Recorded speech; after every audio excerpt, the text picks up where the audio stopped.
Can you assure the world that as you try to get control of these areas, you are not going to use military or economic coercion? No.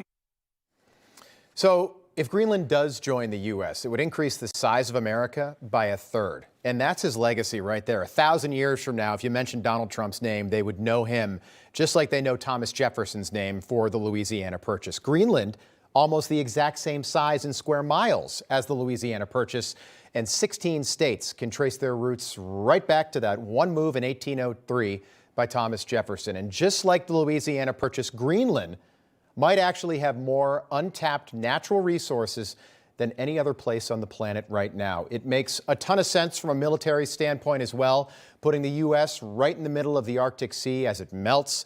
Greenland's prime minister has also been very public about wanting to be liberated from Danish rule. On Twitter, a Danish journalist listed out the reasons why Denmark should sell Greenland to the United States, writing that the U.S. is a highly valued ally to Denmark, but we are a small country and we can't contribute that much to the alliance. But we can contribute by selling Greenland, and that's something.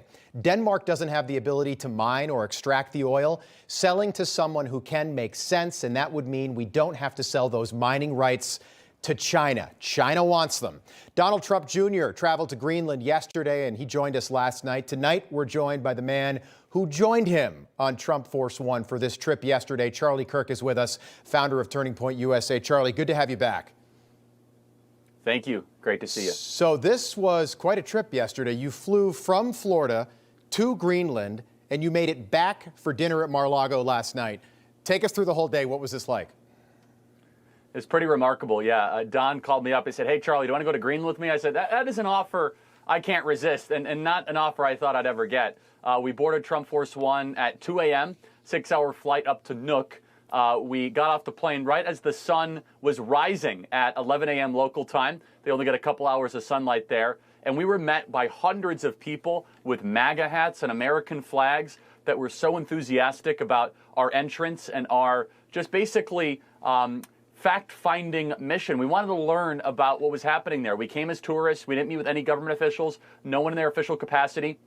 We then went to some of the local sites, as you see some of the pictures there, went up to the hill, very sacred hill there in downtown Nuuk, which actually commemorates the first missionary that came there in the 1700s. We went to the local museum, the local cultural center.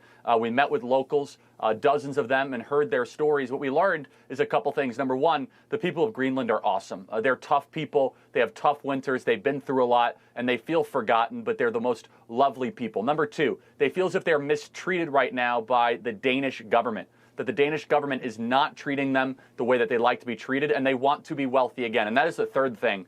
The locals were telling us about how they have rubies on the side of the streets in some of their neighborhoods, about the oil and minerals, about the lithium, about the nickel they have in their country, and they want to be able to use it. They do not want to be terrorized by Russia or China, and Greenland entering the United States of America would give them safety, security, and prosperity for generations to come. Yeah, there's only 56,000 people there, so it sounds like you met with about half of the population. This Danish journalist said that for about $5 billion, you could get everybody in Greenland $100,000 and just have them take down the Danish flag and raise the American flag. Any idea, just in your conversations with Don Jr. on Trump Force One, how much do you think this would cost the United States to acquire Greenland from Denmark? No idea, but I will say just trust the president's ability to execute the art of the deal. There's a lot of ideas out there in the public dialogue that are interesting, and I'll just say from my conversation with the citizens of Nuuk and of Greenland, they might vote to just leave Denmark as it is right now. They are not thrilled. They're not happy with the current accommodations or arrangements. Understand, Denmark has entered the Greta Thunberg style of radical environmentalism.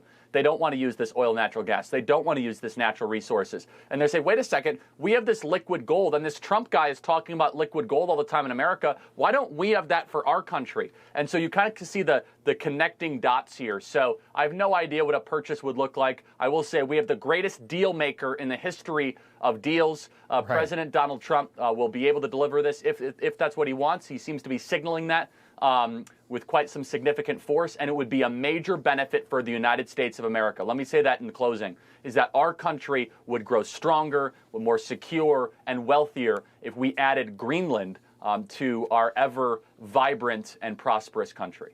Yeah, and what does that mean for Trump's legacy if he actually does accomplish this? Because I'll tell you what, today, the liars on the other networks were all mocking Trump for even bringing this up.